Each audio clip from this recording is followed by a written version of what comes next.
Alright, shooting a little video here on angle grinder safety. It's a tool I've used throughout my career. It can be a very safe tool, a very productive tool, very versatile tool, but it can also be a very dangerous tool if used incorrectly.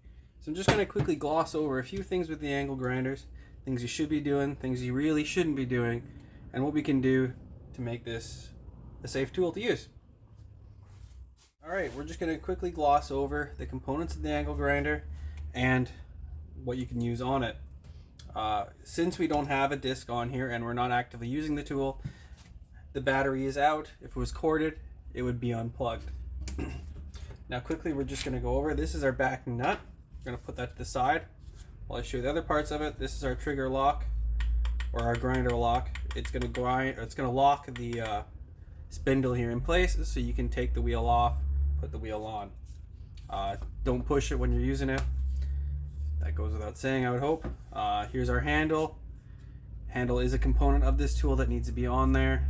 It needs to be tight. Our guard needs to be on there, secure, fully and complete. And our trigger lock needs to be on there. So you can't have any accidental presses. If either of these components are broken on the tool, you shouldn't be using the tool. It should be sent out for repair or a new one supplied to you. So we're going to put on our grinding disc or our cutting disc. We have our back nut here. It sits into a groove. We have our cutting disc, and we have our grinding disc, and we have our cutting disc. The grinding disc is thick. You can put some weight onto it. It's built for that. It's not built for cutting. Now our cutting disc, on the other hand, is the opposite. It is not built for heavy grinding. It will flex. It will break. It will cause an injury. But it is meant for cutting through metal, through light pressure. You let the disc do the work. We're going to put that on there. Again, we're unplugged. We're going to spin this till our trigger lock is engaged. It is engaged. We're going to put this on. Now this can only go on one way with a cutting wheel. With an actual grinding disc, it can go on the other way and should go on the other way. So we're going to have the raised lip up because it doesn't need that extra centering groove. We're going to get that tight, and then we're going to use our actual tool. We're not going to grab this with our hand, especially if it's plugged in. We're just going to put that in to the two slots, give it a little push, and now it's tight. So now that the grinder is set up with a cutting wheel, let's go over some PPE that we should be using. Alright, so we're going to go over our PPE we should be wearing when we're operating this tool. Now, granted, we're going to be shooting sparks. We're going to be wearing our safety glasses. Now this is a loud tool. We're going to be wearing our earplugs. We're going to be wearing our steel toes because we're in the workplace.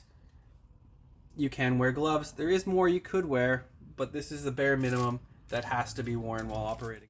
Alright, so now that we're wearing our PPE, we've addressed that what we want to cut has to be cut. We're going to put our battery into the grinder.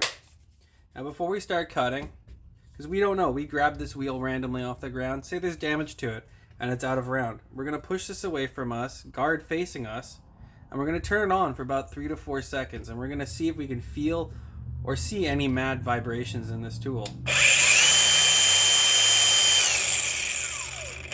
So the tool came up to full RPM. There's no strange vibrations, so we can say that is safe for you. So when we're cutting with the grinder here, we need to be aware of the rotation of the disc. Now we have an arrow here, it is going this way. When we're cutting, we want to make sure that we're cutting in a direction that it's going to pull the grinder.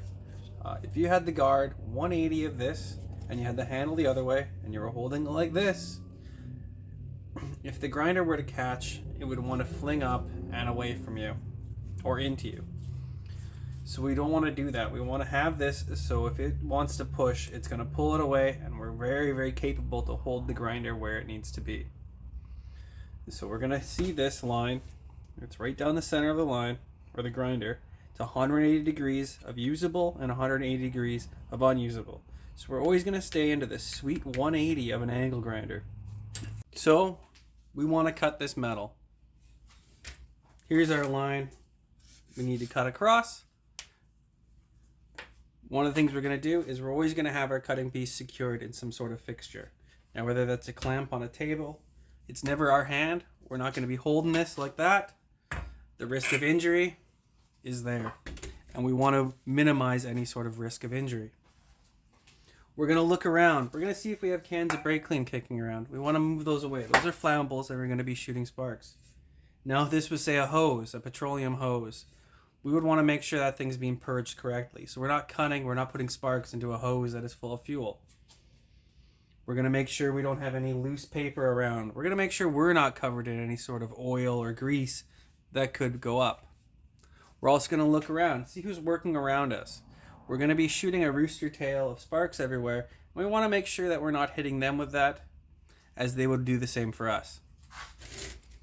So now that we're ready to cut, we're going to keep the grinder away from us.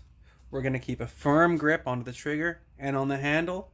We're going to keep light pressure on the wheel to the material, so we're not forcing it, causing damage to the wheel or unnecessary wear to anything. So we will... There we go. The wheels come to a complete stop. We're going to put the tool down and admire our cut. Wowie. So we made our cut. Everything's fine.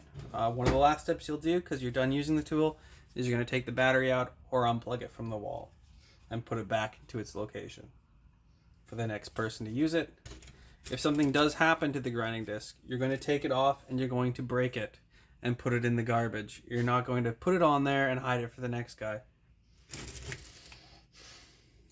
But if there's a few key points you could take from this video are, remember the sweet 180. So keeping in that orientation that it pulls the grinder. Move your body away from the grinder. Watch where you're cutting. And make sure it has all the proper safeties on the tool. The handle, the guard, and the trigger lock. Make sure your wheel is in a higher RPM or a lower RPM than what the grinder is rated for. Bad things will happen. But if you follow those few steps, you'll be A-okay. So, alright, smell you later.